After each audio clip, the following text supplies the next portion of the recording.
जलालुद्दीन उर्फ छांगुर की रियलिटी धीरे धीरे और बाहर आ रही है। एक बार फिर मामला ऐसा ही सामने आया कुशीनगर से, जिसमें सपा नेताओं का भी कनेक्शन बताया जा रहा है। लखनऊ में विश्व हिंदू रक्षा परिषद के राष्ट्रीय अध्यक्ष गोपाल राय ने एक बार प्रेस कॉन्फ्रेंस बुलाई फिर, जिसमें छांगुर गैंग से जुड़े सपा नेताओं से पीड़ित एक युवती को सामने लाया और उसने आरोप लगाया कि न सिर्फ दुष्कर्म बल्कि जबरदस्ती, धर्म परिवर्तन और शारीरिक शोषण उसके साथ हुआ।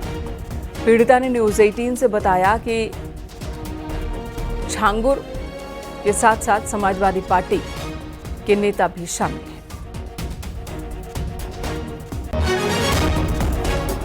ये संपर्क में आया, स्कूल में किसी प्रकार का फंक्शन था।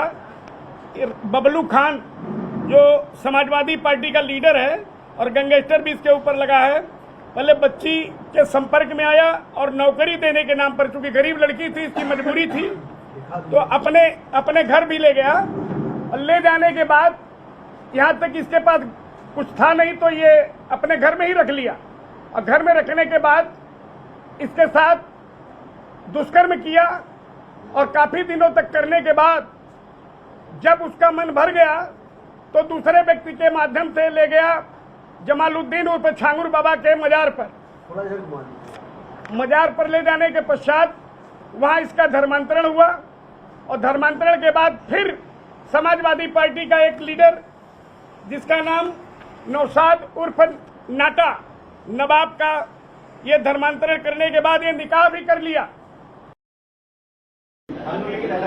मेरे साथ मैं का स्कूल में पढ़ती थी, कॉलेज टाइम पे मुझे बबलू खान और रफ़ी खान से इनसे मुलाकात हुई। वहाँ से मतलब नौकरी का झांसा दे करके अपने घर लेके गया, वहाँ पे मेरे साथ दुष्कर्म किया। कुछ दिन तक बंधक बना के रखा, फिर अपने दोस्त से मिलवाया। फिर ये नौशाद खान नाटा नवाब खान इससे मिलवाया, इससे धर्मांतरण करा के बाबा के मजार पे ले जा करके उतरौला छांगुर बाबा के मजार पे वहाँ पे निकाह करवाया। वहाँ से बम्बई लेके गया, बंधक बना के रखे। तो कुछ मुझे मतलब हेल्प नहीं मिल रहा था कि मैं वहाँ से कैसे भी बच के घर पे भागूं या जाऊं अपने घर। जब बरेली में आलाए हजरत का उर्से रजवी चल रहा है, तभी खजुरिया गांव से मुस्लिम समुदाय के कुछ लोग चादर लेकर दरगाह पर चढ़ाने आए। इस बीच हिंदू समाज के कुछ लोगों ने नई परंपरा शुरू किए जाने के आरोप लगाए और हंगामा किया, जहां पर मारपीट भी हुई। घटना की जानकारी लगने पर मौके पर पहुंची पुलिस कई लोगों को हिरासत में लेकर पूछताछ कर रही है। लगातार व्यवधान पैदा करने वाले इन लोगों को डांट फटकार कर वहां से हटाया गया। मेरे द्वारा मौके पर जाकर दोनों पक्षों को समझाया गया है। मौके पर वर्तमान में पुलिस बल पर्याप्त मात्रा में है और पूर्णतया शांति है। इस प्रकरण में वर्तमान प्रधान और पूर्व प्रधान के मध्य आपसी कटुता के कारण भी प्रकरण को विवादित कर तूल देने का प्रयास किया गया है, ऐसा संज्ञान में आया है, जिसके संबंध में जांच करके दोष निर्धारण कर कठोर कार्रवाई सुनिश्चित की जाएगी।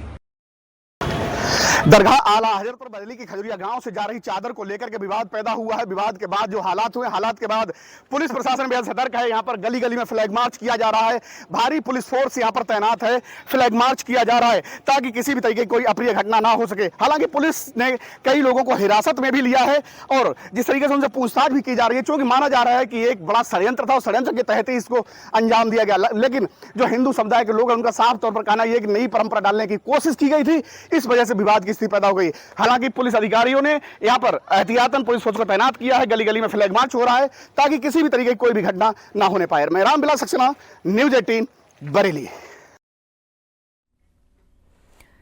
खबर मथुरा से। केमिकल से भरा टैंकर पलटा, टैंकर पलटने से आग लग गई। आग बुझाने में दमकल कर्मी और दारोगा झुलस गए हैं। फायर ब्रिगेड की 5 गाड़ियां इस वक्त आग बुझाने में जुटी हैं। 1 घंटे से आग बुझाने की कोशिश चल रही है।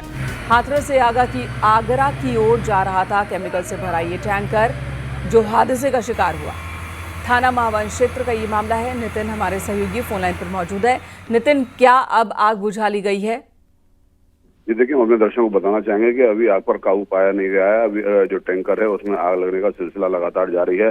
दमकल की 5 गाड़ियां मौके पर हैं, जिसमें जो जिला प्रशासन की दमकल की गाड़ी है, उसके साथ साथ रिफाइनरी की जो विशेष गाड़ियां जो होती है, जिनमें फोम होता है, जो आग केमिकल पर आग पर काबू पाने में मददगार साबित होती है, वो मौके पर काम कर रही है। लगातार पिछले कई घंटे भर से जो है आग पर लगातार काबू पाने का प्रयास किया जा रहा है, लेकिन आग पर भी काबू नहीं पाया गया है। आग लगने की वजह से जो यातायात था वो पूरी तरीके से बाधित है। यातायात को रोका नितिन गया है। गौतम, एक और खबर आ रही है कि कुछ फायर कर्मी झुलस भी गए हैं, उनकी स्थिति के बारे में भी बताएं। जी देखिए, जैसा कि मैंने आपको बताया कि जब टैंकर में आग लग रही थी, दमकल कर्मी मौके पर आग को बुझाने का काम कर रहे थे। इसी दौरान टैंकर्स में जो केबिन बनी होती है, उसमें एक केबिन जो है आग लगने की वजह से फटी, जिसकी वजह से जो केमिकल था वो दमकल कर्मी जो आग बुझा रहे थे उन पर आया है। मामूली रूप से वो झुलसे हुए हैं। फिलहाल खतरे की कोई बात नहीं है, लेकिन मौके पर जो है टैंकर में जो आग लग रही है उसको आग बुझाने का काम जारी है। जी, धन्यवाद आपका इस वक्त पूरी जानकारी देने के लिए। तो आग बुझाने की कोशिश अब भी चल रही है। केमिकल भरा होने की वजह से आग पर कंट्रोल करने में दिक्कत आ रही है।